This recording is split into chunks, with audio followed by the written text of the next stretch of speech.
Good afternoon. I'm Charles Edel, Senior Advisor and the Australia Chair here at the Center for Strategic and International Studies. Today, I'm extremely pleased to welcome Bethany Allen, a China reporter at Axios and a longtime reporter and writer on China, to launch her new book, Beijing Rules: How China Weaponized Its Economy to Confront the World. We're going to talk about this book. We're going to spend most of the hour talking about the book, Bethany, which examines China's economic rise and how the Chinese Communist Party has leveraged its dominant role in the global economy to coerce companies and governments around the world to align with its political preferences.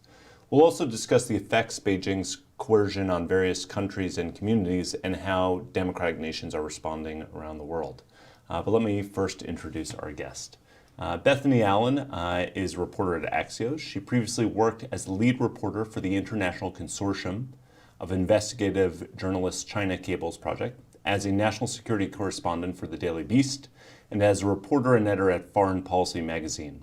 In 2020, she received the Robert D.G. Lewis Watchdog Award and was a finalist for the Baton Medal for Courage in Journalism. A fluent Mandarin speaker, she previously lived in China for 4 years. We just missed each other there, as we found out, and is now living in Taipei.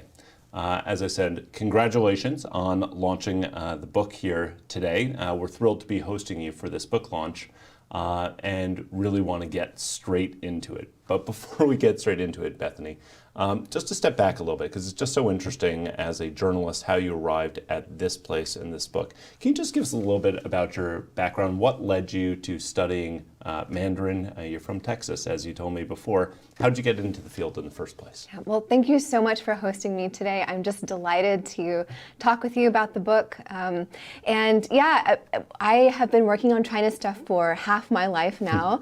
And how I chose to get involved with China in the first place was actually just completely random. I grew up in a pretty small town in Texas.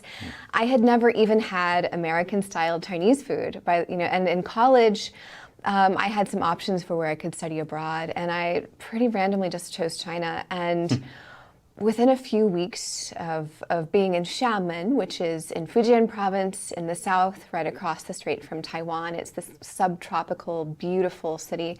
Within a few weeks of living there, I pretty much completely fell in love with the language and the history, the culture, the people. I made some amazing Chinese friends. Chinese language, I think, is the most incredible language in the world, and the writing system is unique. It's the only language where you can have visual puns and visual etymology, and really the rest has just flowed from there. So that's how you started with Chinese. Tell us about how, because you've been reporting on China for quite a while, both in China itself and then from abroad too. We're going to get into the thesis of the book, but how, why, when did you decide to start writing this book? Yeah, so I lived in China from 2008 to 2012, and then I came to DC, and I was reporting on China from DC starting around 2014. And by 2017, I was spending a lot of my energy reporting on what at the time was kind of tentatively called China's influence abroad. And now we have different terms to refer to it as this field of study has grown. Political interference, economic coercion, transnational repression. But this was the really early days of it. It was right as Australia was beginning to have its big debate over China's foreign interference. And I was trying to come up with a comprehensive way to understand what we saw was happening and what was the most important factor behind it. What was the source of China's power? And why was it so hard to talk about? Why was it so hard to think about? Why was it so hard for people in DC and in other Western capitals to be able to even acknowledge the kind of pressure we were facing from China and to come up with new formulations for how to push back against it? And as you know, and have written about extensively, Australia was really leading in this and sort of breaking some of that new ground. And so that's really where the book started for me. So this pressure that the West writ large, if not the entire world, is facing, the sources of Chinese leverage, of Chinese power, which we will get into. Let's start actually with a much more simplistic form of that. Look, titles matter. And there's a bit of a play of words here. Beijing Rules, How China Weaponized Its Economy to Confront the World. I did say it before, I'll say it again. The book just launched today. Everyone who's watching, everyone who's tuning in should rush out to your neighborhood store and buy it, because there are a lot of fascinating stories, really deep insights in here too. But start us with the title itself. Can you explain this title? I'm assuming that you picked the title, it wasn't imposed on you, but tell us about the title a little bit. It was not imposed on me. I love the title. And as is clear, there's two meanings here. First of them is the set of rules that Beijing wants to impose on the rest of the world. And then the second one is how is Beijing ruling, or how is it governing? So it's both of those at the same time. And interestingly, as I was talking about a Chinese translation, puns often don't work in another language. And in Chinese, the title is Beijing Tongzhi, which is like Beijing governs. An alternative would be, Beijing Guizhe, which would be Beijing's rules. But in any case, you have both of those meanings here in this title.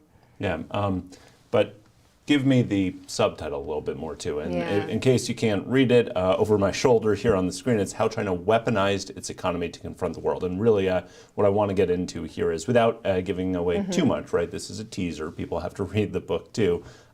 Subtitles, when they're done right, they give you the argument of the book. So the argument is that China indeed did weaponize its economy to take on the world. So can you just begin to unpack this a little bit for us? Yeah, a lot of what my book deals with is actually quite innovative ways that the Chinese government has set up very, very targeted, almost laser-like ways of gatekeeping its economy based on the actions of external actors, whether that is individuals or companies or governments.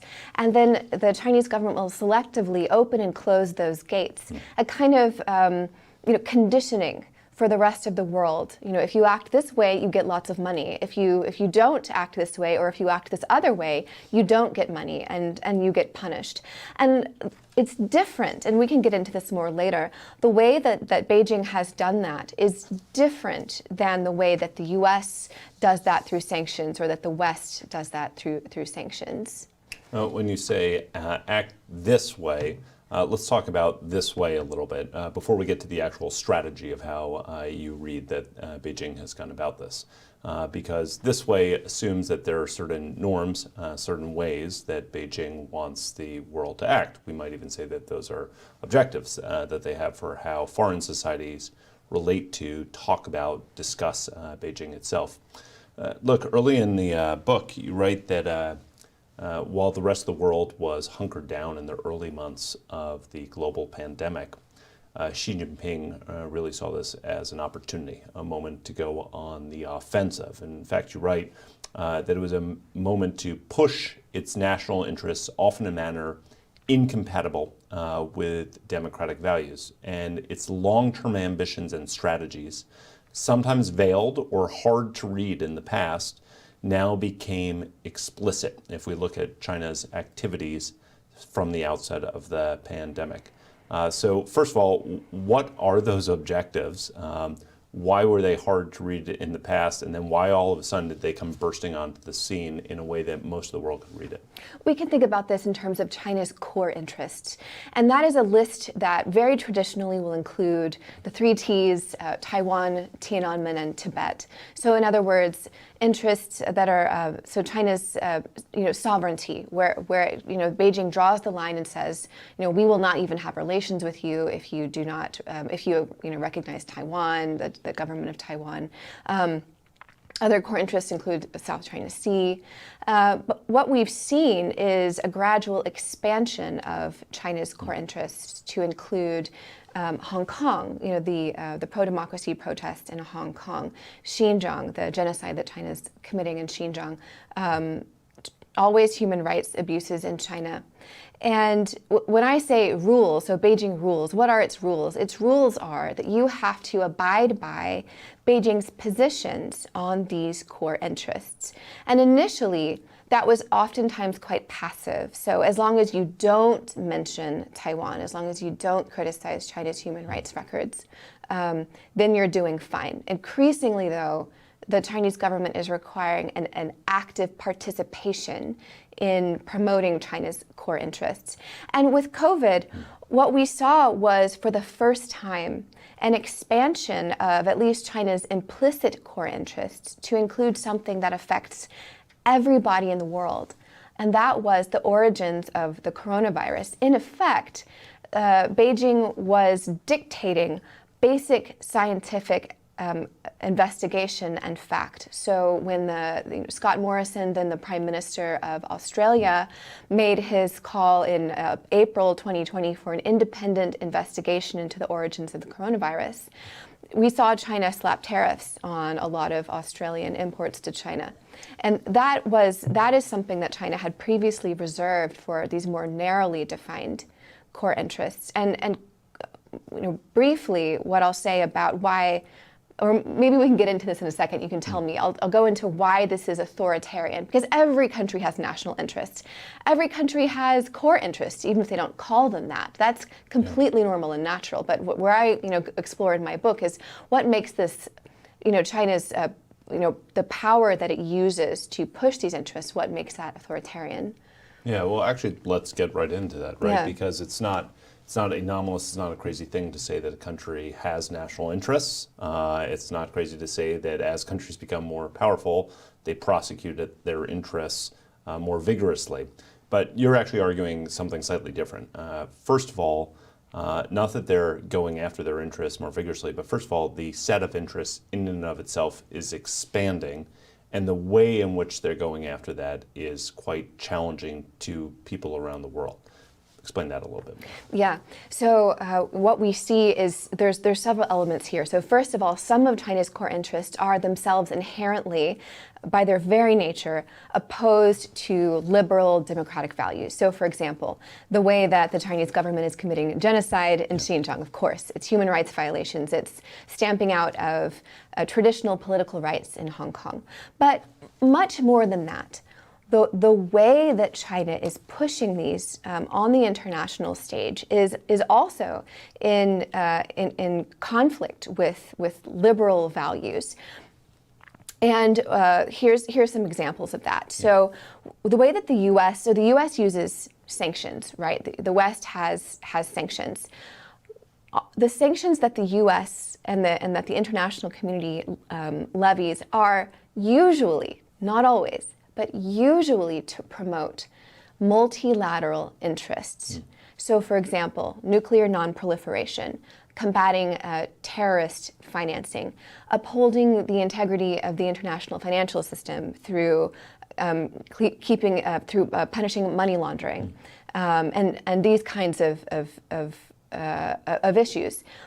Almost exclusively, not entirely, but almost exclusively. And but with China, what we see is that its promotion, its use of its power internationally is to promote purely issues of national interest. Taiwan, the sovereignty of Taiwan, or let's say the fact that China wants Taiwan to belong to China. This is not an issue that is a great multilateral issue, right? Whether or not Xinjiang belongs to China, this is purely of interest to Beijing. Whether or not, Hong Kong is, these are not issues that are, vastly agreed upon. It's purely to promote China's own national interest. And another element of this is that U.S. sanctions, Western sanctions, are transparent. They are de jure.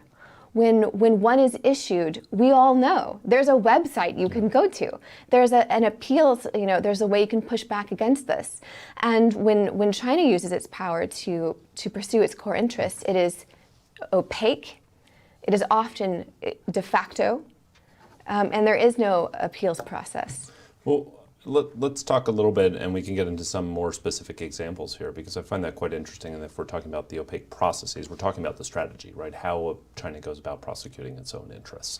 And you write, it's littered throughout the book, but it's right at the beginning, and it's your thesis that this is, as you just said, not how the United States goes about this. This is an authoritarian model of economic statecraft. As you said, they're leveraging their dollars or the access to their markets as a reward for compliance with behaviors. Can you talk a little bit about how we define this? What is it? Only gatekeeping on the access to the Chinese market? What is the leverage? What is the strategy that the Chinese government might use to set the terms of debate for a particular issue? Yeah, it is. It's primarily access. That's certainly not it. China also has other forms, of economic leverage that are more traditional, such as infrastructure assistance, aid, this kind of thing. But it is primarily access. And this comes in whether or not your imports are allowed to be brought into China, whether or not your website can be accessed there, whether or not your airplanes are allowed to fly into China, whether or not this kind of thing. But what's really interesting and sort of the cutting edge of this now is that as China's companies are more and more global, as China's economy is wrapped up, much more in a much more intricate way with more economies around the world, they're able to use this power increasingly extraterritorially, by which I mean it isn't even necessarily going into the Chinese market, but it's whether or not a Chinese company operating outside of China will even sign a contract with you for work that it will do outside of China. So as we see greater and greater dominance in the Chinese economy, it's sort of like this, its base of power is expanding. Well, as you begin to kind of tick off some of those examples, technology companies, airlines, products that are being sold, that's in many ways, each chapter here, most of the chapters here are kind of examples about how this plays out. But you argue in the book that this is not a particularly new phenomenon, even if it's burst into the scenes recently. One of the things that I found really striking here was the example of Hollywood.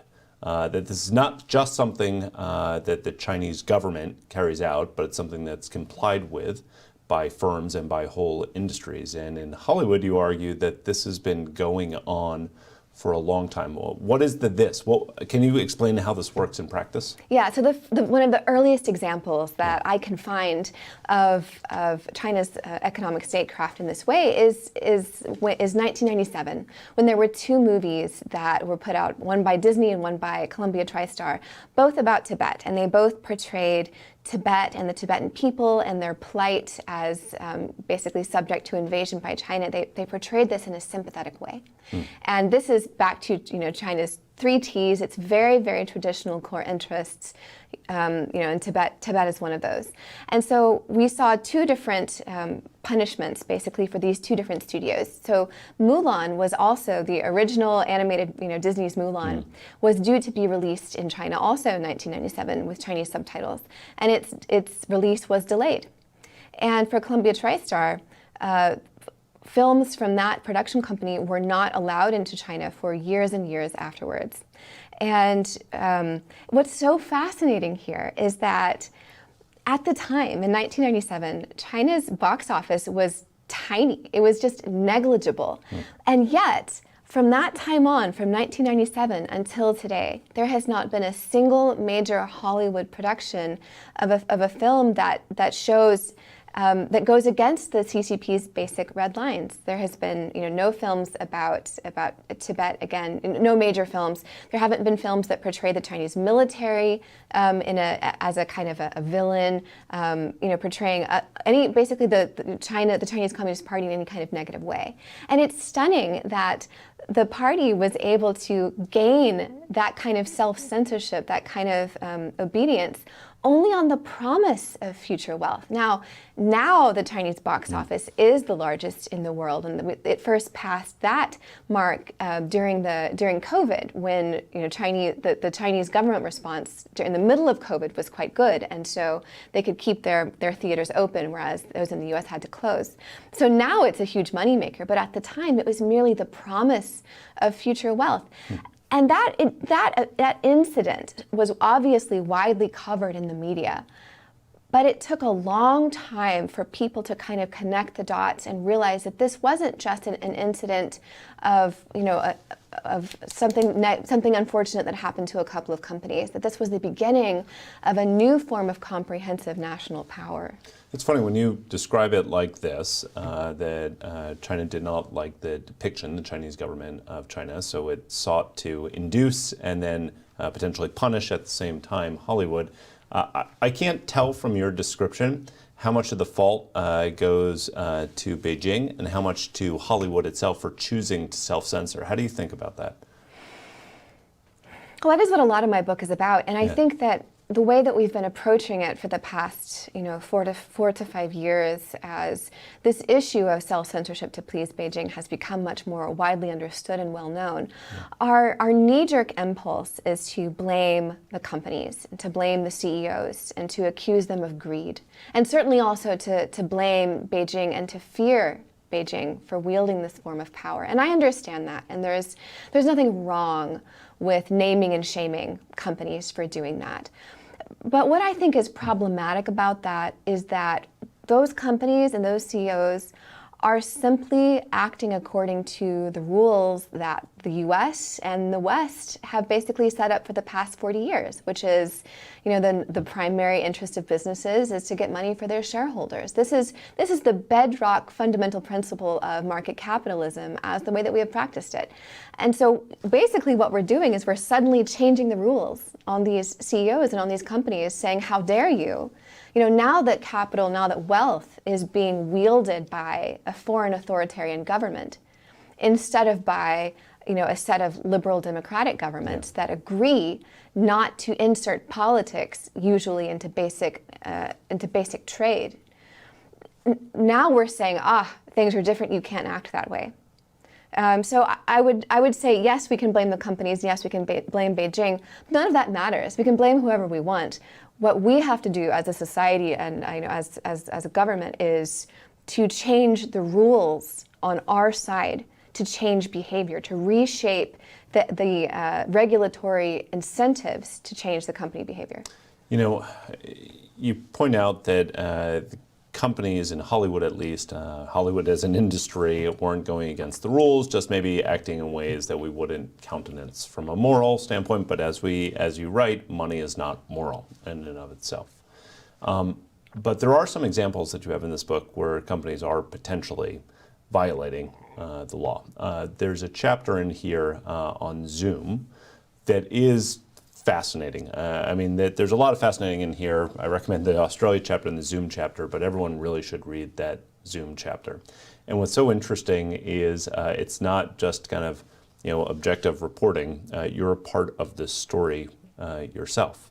In fact, when you open that chapter, you tell the fascinating story of receiving an email in June 2020 from Zhou Gengsu, who is a student leader in 1989 in China. And he's now living in New Jersey. And you get this email in the summer of 2020 where he says that Bethany, I guess he's on first name basis with you, but he says, Bethany, my Zoom call shut down with no explanation and I couldn't get back on it. That's the opening of the chapter.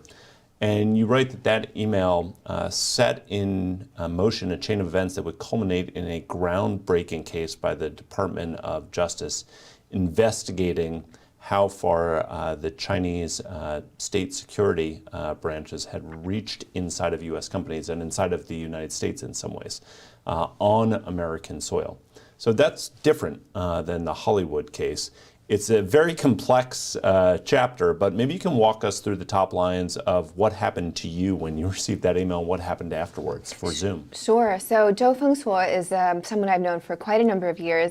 And in fact, when I first had my son, he and I had lunch together, Fengsuo and I, and he's a father himself, and he held my little tiny baby and rocked him to sleep while we were eating lunch. So he's a friend of mine. And so I got this email from him, and I was very alarmed. This isn't the first time that something like this has happened to Zhou Fengsuo. His LinkedIn account was actually closed a number of years ago as well. And so, he knows how to deal with this, and that is to document. So he had screenshots, he had all different kinds of evidence to suggest that something unusual had happened here. And so what I did was I reached out to Zoom, and I asked them, what's going on here? Why is this closed? And when I published the story that the accounts had been closed, it started this media firestorm. And very soon after that, within hours, Zoom got back to me after I'd published the story. And they said, yes, we closed these accounts because the Chinese authorities asked us to. And as a result of that, there were lawmakers in Congress wrote and just for clarity's sake, Zoom is an American company or a Chinese company? Zoom is an American company. Okay, go on, it's based in California, yes. Yep. The CEO is a guy named Eric Yuan, who is a Chinese American, and it's an American company. But the key thing to know about Zoom is that most of their R&D team is based in China, about 700 employees, and we will get back to that.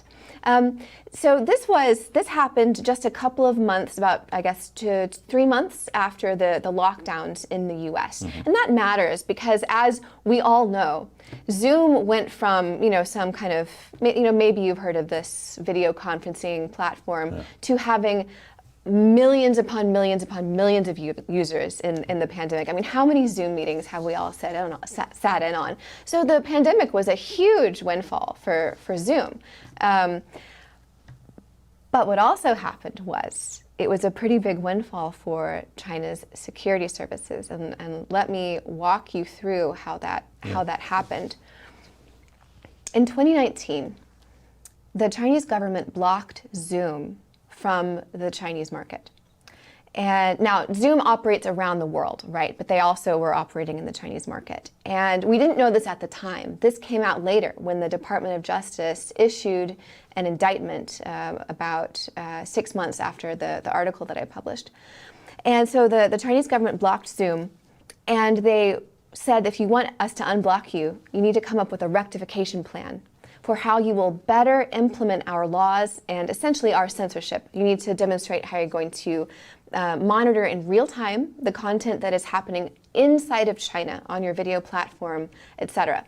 As part of that agreement, Zoom had one of its employees in China, a Chinese national in China, serve as a liaison between China's security and law enforcement agencies and Zoom.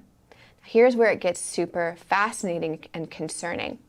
Without Zoom's knowledge, that employee started implementing secret demands from China's Ministry of State Security and the Public Security Bureau, and was monitoring accounts outside of China, and was shutting down accounts outside of China. And that's what happened to Zhou Fengsuo, and they were trying to have a Tiananmen memorial just a few months after the pandemic began on Zoom. And so this employee, his name was Julian Jean, he did all kinds of interesting things inside of Zoom, including submitting fake reports about terrorism, saying that there were terrorists in this meeting, also saying that there were gambling accounts and also porn accounts all in this meeting. An interesting group of people supposedly were in this Tiananmen memorial.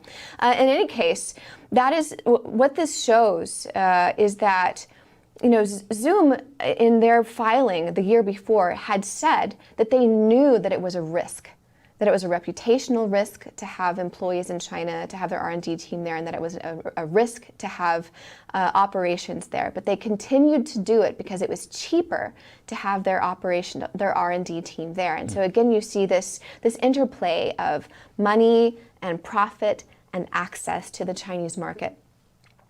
After my article was published, the Department of Justice began this investigation process. And the reason I know this, the reason I was able to write it up, part of the reason I was able to write it into this chapter was because of their subpoena power, because they used the powers of government to find out what was happening and to discover that it actually was breaking U.S. laws by transferring data of U.S. citizens on U.S.-based servers to China and et cetera.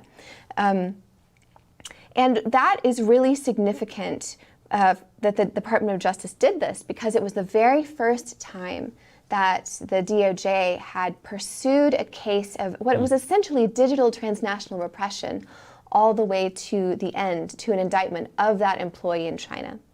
And what you're seeing, I mean, this fascinating story is the net effect, the result, was censorship by an American company of people residing in America discussing things that were distasteful to the Chinese government. Exactly. And it was by a U.S. company on U.S. soil, hosted on U.S. servers, paid for with a U.S. credit card by U.S. citizens. All right. So as you said, an expanding set of core interests and about how far that reach might extend. But look, we're walking through some of these examples because they're really interesting. The Hollywood one, the Zoom example you gave. But both of those, to a certain extent, are limited, maybe, or constrained, right? Because they're private industry. The Australian example is different, even though it affected private industries and enterprises. Look, as Australia Chair, I'm always interested in what's happening in Australia. This was going on while we were living there. But it wasn't something that Australian companies did or were complying with that angered Beijing. It was rather something that the Australian government did. And yet the effects were meted out to Australian companies. Again, I already pitched for our readers that they should read the Zoom chapter, but the Australian chapter has this evocative title. It's Chewing Gum Stuck to the Bottom of China's Shoe. If you're down in the weeds about Chinese influence efforts, you know what this means. If you're a daily reader of the Global Times, you might know what this means. But for everyone else who is not, chewing gum stuck to the bottom of China's shoe. Can you tell us why the chapter has this name and what happened in Australia? Oh man, this is not the height of Chinese soft power. No. That is a quote from Hu Xijin, who was a very outspoken, he was, well, at the time, he was the editor of the Global Times, which is a very fervently nationalist newspaper in China backed by the Chinese Communist Party. And he said that quote, the full quote is something like, Australia is chewing gum stuck to the bottom of China's shoe. Sometimes you have to get a rock to scrape it off. And he said that shortly after the Prime Minister at the time, Scott Morrison, made this call for an independent inquiry into the origins of the coronavirus, which China had stymied at the time and continues to block to this very day. And as a result, had stymied the investigation. Yes, the investigation. Yeah. That's right. Not allowing people to freely, scientists to freely examine, how this pandemic came about. And of course, the Chinese government, which had by this time already clearly communicated that the origins of the pandemic were something that were off the table. You could not discuss. You could not blame Beijing for it in any way. They clearly communicated their unhappiness with Morrison's demand. They said it was politically motivated, and after that, Hu Xijin made this statement. Now, he's not a diplomat, but it was very much in line with this new wave of really aggressive, rhetorical Chinese diplomacy, especially on Twitter, known as wolf war diplomacy. These very hostile statements directed at foreign governments. Okay, but again, we're going to stay on Australia just because I'm Australia Chair, and it is such a fascinating story here. But this story, in case you're tuning in for the first time, is not something that popped up when the world went hurtling into a global pandemic. The anger between Beijing and Canberra, in many ways, have been building for a while. In fact, you write in the book that Australia wasn't following the United States in many ways, in many facets. It was leading. Leading on what? Can you talk through that a little bit? Yeah, exactly. It's really extraordinary. Leading on understanding and speaking publicly about China's political interference in democracies. So Malcolm Turnbull, who was Prime Minister before Scott Morrison, he and several important advisors that he had made this a really key issue. Understanding, investigating, and communicating to the rest of the world the fact that the Chinese government was covertly trying to influence the outcomes of Australia's internal democratic processes. And it was Turnbull in several speeches in, I believe, 2017, such as his speech at Shangri-La, where he first raised this. In fact, he was the very first world leader to essentially accuse China of this. And of course, the Chinese government was deeply unhappy. Now, people have said that Australia was led on the issue of China's foreign interference because Australia was targeted more than other countries. And that's not true. And that's something that we really now especially understand isn't true. It's more that there were, you can really almost say, there's the great man theory of history that certain people can kind of change the outcome. And in Australia's case, it was Turnbull's dedication to this issue. It was some of his key advisors, and it was some key investigative journalists. They had just chosen to pursue certain figures in China's government or linked to China's government and their political donations and other key issues. In any case, since 2017, as Australia became more and more outspoken about this issue and was demonstrating to the rest of the world and to other democracies that not only could you push back against China's political interference, but you didn't even have to be the United States to do it. You could be a middle power.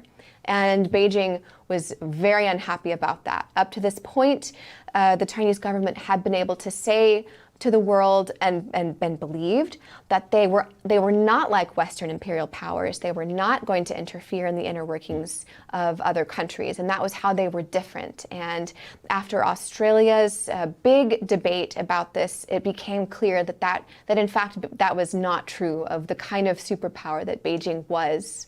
Okay, so we see this kind of anger building that Australia is moving, at least from Beijing's perspective. Then we see the coronavirus hits, and Scott Morrison, the then Prime Minister of Australia, calls for an international investigation into the origins of COVID-19 to share data with the world to ensure that nothing like this can ever happen again. So what happens then? Why does Beijing decide that it's going to scrape the bubble gum of Australia off their shoe, I guess? Yeah. Well, what happened very quickly was the Chinese government slapped tariffs on an astonishingly large number of Australian imports to China, including wine and barley and, what are some more? Wheat, coal, rock lobsters, timber. It goes almost across the board. Yes, and I think it affected 5.5% of Australia's total exports, which is a huge amount. And so what was so extraordinary about this was that it was so overt. Yeah. In the past, mostly, not mostly, in the past what we had seen from China was that the Chinese government would be unhappy about something. And then sort of mysteriously, some trade would be affected. And a good example of this is when the Nobel Peace Prize Committee awarded the Nobel Peace Prize to Liu Xiaobo, who was a dissident lawyer, constitutional lawyer in China, and in 2010. And after that, so Beijing voiced its discontent, and then suddenly, somehow, Norwegian salmon kept being stopped at customs in China and was not able to get into China. But the Chinese government never said, and in fact they denied it. They said, no, that's not happening. There's maybe just some customs issues. This is not related. So they actually denied it. In Australia's case, a Chinese government official actually said, wouldn't it be a shame if Chinese people, just because they were so angry at Australia, decided to stop eating Australian beef? Lo and behold, a few weeks later, we have these tariffs. And so the line from Beijing being unhappy to this economic coercion was very, very direct, the most direct that we've ever seen. And it was really the coming out of China's economic coercion in this very ostentatious kind of a way. So let's stay on the anger that kind of meets out from this. You said that the Chinese government, in the past at least, had not quite been so explicit. Maybe you can read between the lines. Nice Australian beef you have there, too bad if it goes away. But now we're seeing a more direct link. So what was it in your read that the Chinese government was actually trying to have? Scott Morrison already called for an international investigation into the origins of COVID. Is this something China didn't want to have happen? Were they just angry at him? Were they angry at his predecessor? What behaviors were they trying to influence? Yeah, well, there's a famous Chinese saying, kill a chicken to scare a monkey, which is where you punish one person. You make an example of someone. You punish one person or one group to try to prevent others from doing the same. And certainly that was the Chinese government's goal with this, to say, that we'll punish you in this way. And this was part of a sweeping campaign by the Chinese government across, so online disinformation, overt propaganda, other kinds of covert actions to try to suppress, and just blocking scientists from coming into China to try to suppress anyone from talking about the origins of the coronavirus. And so certainly Beijing would have been thrilled if Morrison had said, "Oh, just kidding. Actually, we think this was created in a U.S. biolab, or something." Of course, they would have been thrilled. That's not what Scott Morrison did. But it really demonstrated to other countries to maybe not support Morrison's effort at the UN, to not make statements about it themselves, and in just basically in all of their dealings to understand that if they're going to talk about the origins of the coronavirus, they're probably going to experience economic pain. So let's actually peel those apart, right? Because those are two different arguments that you've put. One, that it would have effect on the Australian discourse if there was economic pain meted out to them, and that the demonstration effect by killing monkeys, by killing chickens, by whoever it is that we're killing in this example, scares others off from taking similar types of actions. So what was the effect in Australia itself? Well, that did not have that effect in Australia. So Morrison did not back down, and Australian society did not suddenly, rush to placate China. That is not what happened. Now, it didn't have to be that way. I think that the Chinese government has a long history of relying on the business communities in lots of countries to essentially serve as the pro-Beijing lobby. And we saw this in the 90s when President Clinton, who had run on a platform, criticizing the butchers of Beijing, and pretty quickly when he came into office, he ended up delinking human rights from trade, and which was obviously what the Chinese government wanted. And we know now that he did that under a lot of lobbying from the business community in the U.S. So it's not unreasonable that the Chinese government would have thought that the Australian business community, which was hurting from these, at least initially from all these tariffs, would pressure the Australian government to change its position. That isn't what happened. And in fact, what we saw from Australia's case, and this is heartening, is that there was some initial pain from those tariffs, but these different industries were able to reroute their trade. They were able to adjust, and there's been recent data, from Australia that actually the economy did not take a significant hit. Now, as you and I were discussing it earlier, and as I say in my book, that's not to say that there were not individuals who were really crushed. And I do a deep dive into the wine industry.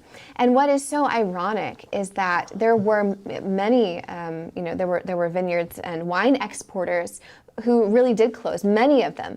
And many of the ones who were most deeply affected by China's block by tariffs on wine imports from Australia, is that it was Chinese Australians who had opened, these wineries or were wine exporters, specifically to export back to the Chinese market, where wine was becoming increasingly popular. And they're the ones who were so dependent on the Chinese market and who were devastated by the tariffs. So it's just to editorialize a little bit here. It was such a harmful thing for Chinese Australians themselves.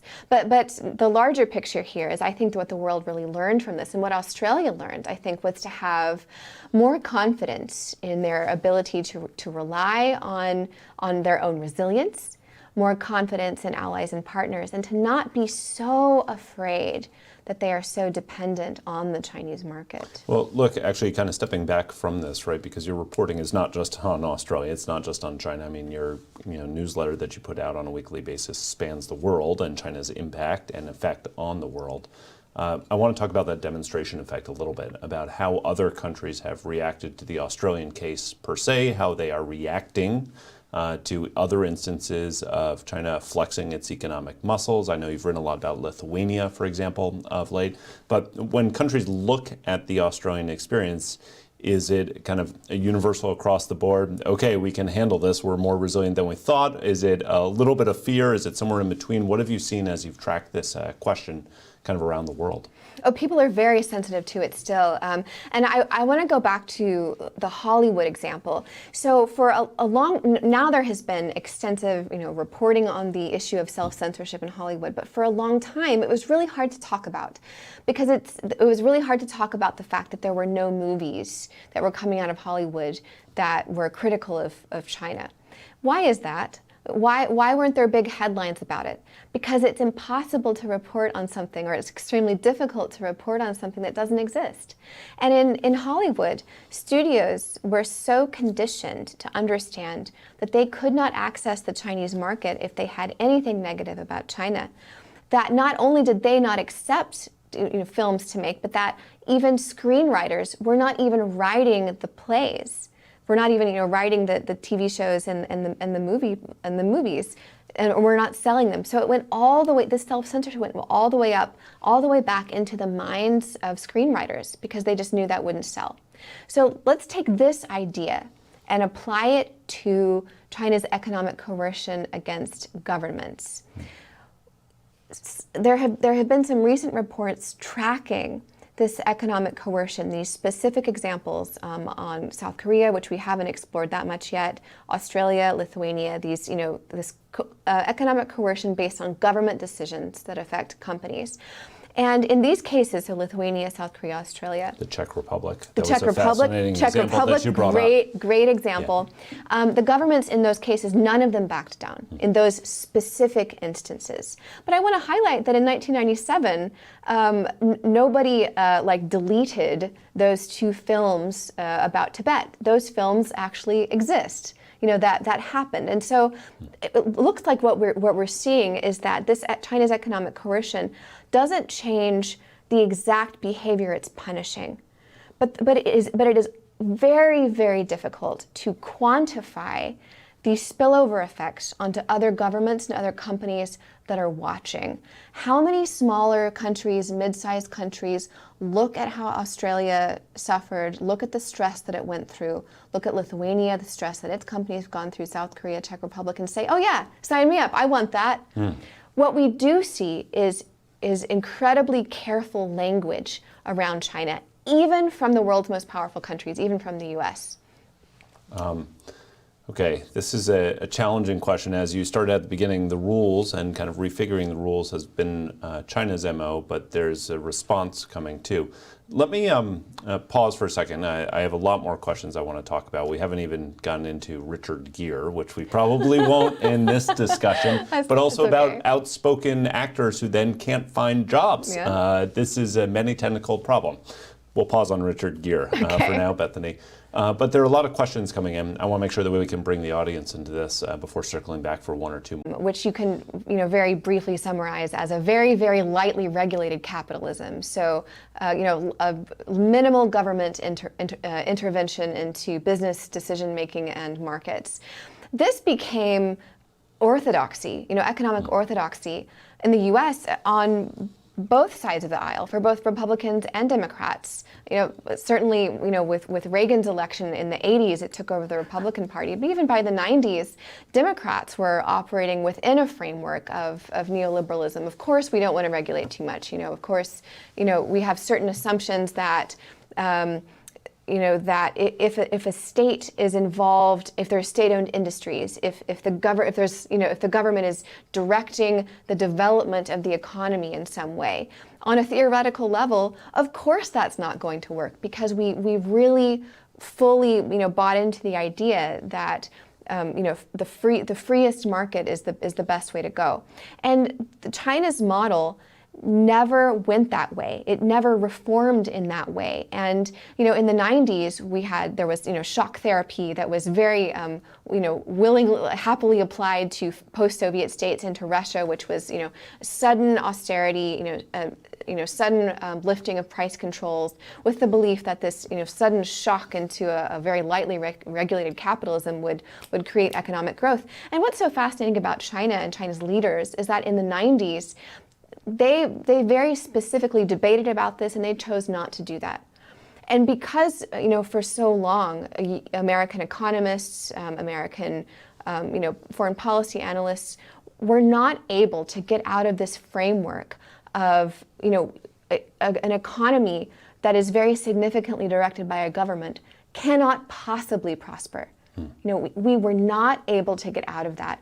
And I think we're still not. I think we're really only at the very beginning stage of understanding that the Chinese government's model, getting away from any question of authoritarianism, towards the idea that government intervention in an economy in a certain kind of a way, in a careful way, is not itself authoritarian and can be effective. This is we're getting a little bit off the topic of my book.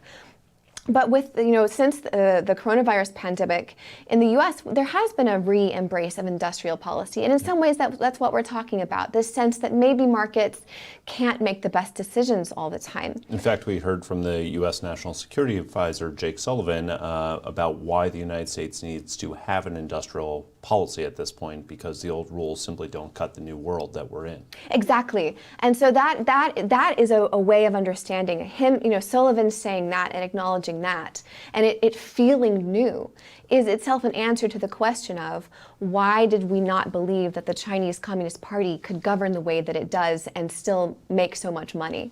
Yeah, so another question, this comes in from Perry Bloom. I'm just trying to make sure that I can see this all. He says, look, a basic premise of your book, that China has a lot of money and they can offer, sorry, Perry, who's watching, I'm paraphrasing your question at this point. China has a lot of money, it's very enticing, and therefore it can shape behaviors of others. But how do you read what's happening, the turbulence inside of China's economy right now? If we look at, kind of the pullback by the Chinese consumers, if we look at the real estate bubble, which may have peaked at this point, if we look at massive youth unemployment, in addition to those demographic challenges that China faces, he asks, again, Perry, sorry, I've paraphrased and gone a little further than your question did. In what ways does the current and projected ongoing weaknesses, structural weaknesses in the Chinese economy challenge the basic thesis of this book? I don't think it has any relation to it at all, because this is something we're already seeing. Unless something totally catastrophic were to happen to the Chinese economy, such as Xi Jinping decides to nationalize all companies and the GDP just crashes. Unless there's something like that, the China's economy is already massive, and yes, it's slowing. But let's turn this question around and ask the same question about the U.S. How many times has the U.S. economy slowed? How many times has there been, we had the recession in 2008. How many times have there been economic concerns in the U.S. economy? Well, all the time. It's very common. And yet we still, despite all of that, we still have massive economic power in the world. And, I think that it's better to look at China's economy through that lens, that yes, it may be slowing, but it's going to have, over the past 40 years, look at the U.S. economy, we've had our ups and downs, but we remain really strong. Overall, the Chinese economy is going to be the same way. There's, what historically would give us, a reason to believe that there will be, a sudden drop off in its prosperity and in the wealth that it has. When you look at Japan, for example, and sometimes this comparison is made, and certainly people are talking about it right now, that maybe China's going to enter a period of stagnation, like the Japanese economy did. Even if they did, they would still have massive economic power for decades to come. And so I think that question is a little bit of a red herring. Yeah, the short-termism Yes. Blights. I remember we discussed this just before the cameras came on, that an Australian friend, John Lee, and I had written a report in summer of 2019 arguing this. Not to decouple from the Chinese economy in any way, but there were now increasing political risks that would be felt in the private sector. And when we presented these findings, this argument to the Australian business community, again before those sanctions, non-official, came down, the response that we got was, that's an interesting think tank report made, rivers of gold. And so why would we want to change course when the short-term profits are there in a very large way? Let me shift the gaze a little bit away from Australia, from the United States, even from the West writ large. There's an interesting question here that came in from Genesian Vithia, who has no affiliation. And they write that, to what extent do PRC state-owned companies engaged in corrupt practices involving leaders of developing countries to gain economic benefit? Lots. That's basically standard policy. Yeah, one of the reasons, in fact, that Chinese state-owned companies have been so successful at getting tenders, at getting contracts and projects in the developing world, is that their government, the Chinese government, allows them to engage in corrupt practices. So if you're, I won't name names, I don't want to, make any particular country angry, but, let's say you're going to a developing country where corruption is, it's the standard way that business is done. Yeah. And if you're a U.S. company, we have the Foreign Corrupt Practices Act. You can't just give bribes willy-nilly. You can't. And so it makes it more difficult for you to engage there. But when a Chinese state-owned company comes in, this is what they do. They can bribe the government officials, they can bribe local business owners, they can bribe anybody, and so it's much easier for them to for that point of entry. And I think that the Chinese government is perfectly fine with that. Again, maybe this is Beijing Rules, Volume 2, when you document some of these cases. But look, before we break off, I think there are two really important points and questions I'd love to raise with you. So the first is, and we've talked about this several times, about ethnically Chinese diaspora communities who do not live in China, but reside abroad, either as citizens or as permanent residents. And one of the challenges, and you are very good at talking about this over and over again, is that these groups have had much violence, threats, intimidation, coercion meted out to them by the Chinese government.